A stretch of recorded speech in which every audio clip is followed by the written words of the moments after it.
que tout le monde a bien compris la halachot de Netilat Yadayim. Je suis sûr que tout le monde les observe avec beaucoup de minutie. Maintenant, on peut parler de ce qui est encore plus important que Netilat Yadayim, c'est-à-dire Maïm Acharonim. Bien fait, mieux. La Gemara dit comme ça, dans Choulin, qui vient d'arriver, il connaît des réponses, Amaravidi Baravin, Ravitrak Bar Achian, Maïm Rishonim Mitzvah, Ve'acharonim Chova. Là-bas, la Gemara dit clair. Elle dit bon, tout ce que vous avez étudié jusqu'à maintenant pour Maïm Rishonim, c'est un Netilat avant manger. C'est bien, mais tout ça, c'est mitzvah. D'accord? Genre, c'est bien de le faire.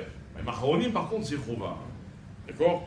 Donc, on s'efforcera d'être makpid sur cette mitzvah que nous allons essayer d'expliquer un petit peu. Ok? Alors maintenant, à l'origine, pourquoi on fait Maïm Acharonim? Ok? À l'origine, la raison pour laquelle on fait Maïm Acharonim, principalement, c'est parce que, comme ça il dit Rachid, on mangeait, à l'époque, ils avaient un sel, donc, qui était ce qu'on appelle mélarge domite, qui était extrêmement fort, ok? Et il était tellement fort que si quelqu'un se touchait les mains, se touchait les yeux, alors qu'il avait du sel de ce sel-là sur les mains, il pouvait, Chadé Shalom, devenir aveugle. Ok? La Gemara dans Brachot, elle, a priori, elle avance autre chose, et elle dit comme ça. Il y a marqué Venit Kadashtem, Betem Kedoshim, Vit Kadashtem, Elomaim Rishonim, Betem Kedoshim, Elomaim Acharonim. Donc là-bas, la Gemara fait allusion à une notion de Kedusha, d'accord? Et donc, a priori, de dire que, voilà, on va faire des Katamazor, on a fini de manger, on doit se sanctifier les mains. Ok? Un résultat des courses, c'est la raison pour laquelle cette mitzvah est très importante, ok? Donc une obligation. Et c'est la raison également pour laquelle les eaux de Maïm Acharonim véhiculent ce qu'on appelle Ruach Ra. D'accord? Donc, quelque chose de négatif, une espèce d'impureté, qui va donner un certain nombre qui va engendrer un certain nombre de conséquences dans les halachot de Maïm Acharonim. Alors, avant d'arriver donc aux eaux elles-mêmes, à la façon de le faire, il y a un autre grand débat, à savoir, est-ce que les femmes doivent faire Maïm Acharonim? A priori, d'après la plupart des... Hein? Ce que disent, c'est que dit notamment Rabbi Yitzhak Yosef. Il dit, quelle différence quoi? Pourquoi Maïm Rishonim oui et Maïm Acharonim non? Maintenant, il y a une histoire dans la Gemara de Choulin, ceux qui veulent aller lire cette histoire, elle est dans Choulin, Daf Kouvav, ok? Là-bas, on raconte toute une histoire, etc. Bref, il y a eu une tragédie à cause de Maïm Acharonim et il y avait une femme qui aimait l'histoire. Et il y a des rabbinim qui disent, depuis, les femmes, elles ont pris l'habitude de ne pas faire Maïm Acharonim. Ok? Alors d'autres, certains disent Ma'akecher, d'autres disent non, ils ont raison. Mais il y a tout un grand débat. Et il faut savoir qu'il y a des poskim qui disent que de nos jours, les femmes n'ont plus l'habitude de faire Maïm Acharonim. D'autant plus qu'en général, quand on mange, de nos jours, on n'a plus les mains sales. D'accord? Il y a deux choses. Il y a le sel, le fameux sel mélarge domique qui a disparu. Aujourd'hui, le sel qu'on a, il n'est pas du tout à l'état brut, ou enfin, en tout cas, il n'a pas les mêmes propriétés que le sel de l'époque. Et deuxièmement, de toute façon, on ne mange pas avec les mains. Ok? Donc, les risques qu'on a énoncés un peu plus haut sont plus tout à fait d'actualité. D'accord? Bon, mais Kitsour, donc apparemment, alors évidemment, Rav Yosef, il dit pas du tout, c'est également pour les hommes et également pour les femmes. Et d'autres rapportent que les femmes ont pris l'habitude de ne plus le faire. Vous avez dit que c'était pour les Kadoshim. J'ai pas entendu. Mais c'est pour être Kadosh. Ouais. Les femmes aussi. Voilà. C'est toi qui l'as dit. Alors,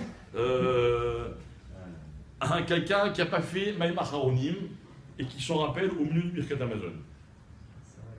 Hein? Il y a toujours le stick au milieu qui dit ah celui-là il n'a pas fait quand il faut, etc. Ok, alors la halakha c'est comme ça. S'il a les mains propres, il continue son Birkat Amazon et après il fait Maïm Acharonim. S'il a les mains sales, là où il s'en rend compte, il fait Maïm Acharonim. Et même s'il doit se lever, laver les mains et revenir. Évidemment, il ne pourra pas s'interrompre au milieu du Birkat Amazon, donc il le fera sans parler, mais il ira faire Maïm Acharonim. Des questions? J'ai pas compris. Non, pas du tout. On fait à table parce qu'on a la flemme de se lever. Mais il ne faut pas faire à table. Bien sûr. Ça dépend de vos origines. Ou de vos moyens. Peut-être que, voilà, je me dis, vous avez des gens qui sont prêts à vous le faire, mais. Comment? La femme amène la bassine. Vous savez, c'est tout ce que c'était. Hein. Bon. En tout cas, il n'y a aucun. Pas du tout, c'est pas indigne de le faire à sa place. D'accord? Il y a un indigne après de ne pas s'interrompre entre Maïm Acharonim et Birkat Amazon, mais comme les Tadaïm d'avant le repas. On se lève, on va, on ne s'interrompt pas et après on mange le pain. Si on s'interrompt, on peut le faire. Ouais. Comment ça se fait, ils n'ont pas dit Maïm Rishonim pour moi? Ça dépasse. Ils sont obligés quand même de le faire. Il n'y avait pas de sakana. Non, mais. D'abord, il y a deux choses. D'abord, il y a le problème de la sakana. D'accord, c'est vrai. À part ça, Maïm Rishonim, pourquoi on fait Maïm Rishonim? Rappelez-vous. On fait Maïm Rishonim de peur. À l'origine, c'est comme ça, on avait expliqué. De peur qu'un Kohen se soit rendu les mains impures en se touchant à l'endroit qu'il ne fallait pas, enfin l'endroit recouvert, et il va manger de la trouma. D'accord? Donc déjà, peut-être qu'il n'a pas touché un partie cachée de son corps. Deuxièmement, ça ne devrait concerner que les Kohanim. Et là-dessus, rappelez-vous qu'on a expliqué que pour ne pas que les Kohanim ils oublient, etc. Et comme il y a des masques cagnottes, on ne sait pas si on a touché, pas touché, tout le monde fait des Tadaïm. Voilà, il faut revenir à l'origine des choses. Et à part ça, on a dit aussi récemment Chamira, Sakanta, Misura.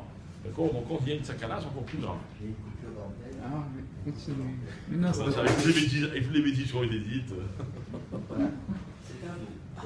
Bien. Alors, quand on se lave les mains, où est-ce qu'on doit se laver les mains? C'est-à-dire, où est-ce qu'on doit laisser l'eau échapper? Hein? Non, j'ai pas dit ça. Pas ça la question.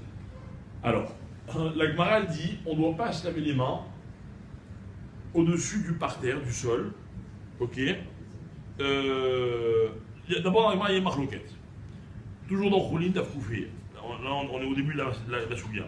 Maïm Rechonim Otlim Ben Bekli Ben Agabi Karka. Aharonim En Notlim et la Bikli. Ve'amrela En Notlim Agabi Karka. Bishum Roacha, Maïm Benayo, etc. Mais qui sont l'eau de Maïm Acharonim, ok, on ne doit pas la faire couler par terre. Ça veut dire qu'on ne doit pas marcher dessus. Ok? On ne doit pas marcher dessus.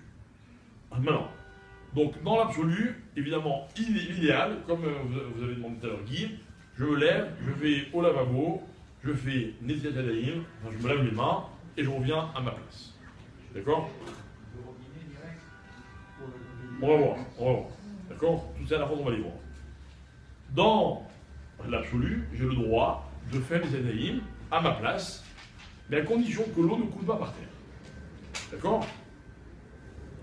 Maintenant, si j'ai aucune autre possibilité, d'accord, je ne peux pas me lever pour une raison X, je n'ai pas où verser l'eau, voilà, j'ai une table et un peu d'eau, je ne vais pas faire sur la table, c'est encore pire que par terre, d'accord?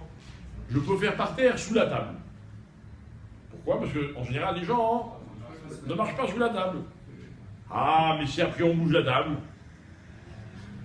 il y a tous les gens que ça y est séché, Razak ou Barreau. D'accord? Maintenant, si je mange dans la nature, j'ai le droit d'aller faire Maïm Acharonim, par exemple, dans un buisson, ou dans un endroit où on ne va pas marcher. D'accord? Donc, à ce moment-là, ça ne pose pas de problème. Donc, on voit bien que le problème, c'est de risquer de marcher sur cette eau-là. Maintenant, j'ai le droit de faire sur une bassine, ou même sur une assiette, d'accord?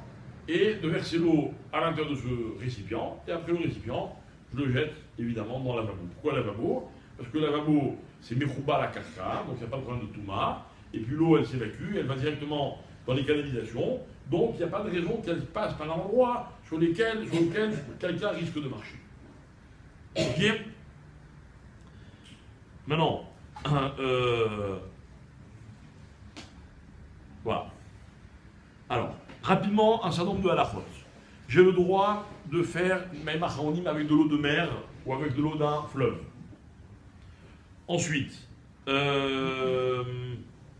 le droit de faire Maïm Acharonim sur de la vaisselle, même si après je vais manger avec cette vaisselle. À condition évidemment de bien laver cette vaisselle pour qu'il ne reste pas du tout d'eau de même maronim. C'est-à-dire que si quelqu'un dit ah, dans une assiette, c'est tamé ou quoi, il n'y a pas de problème.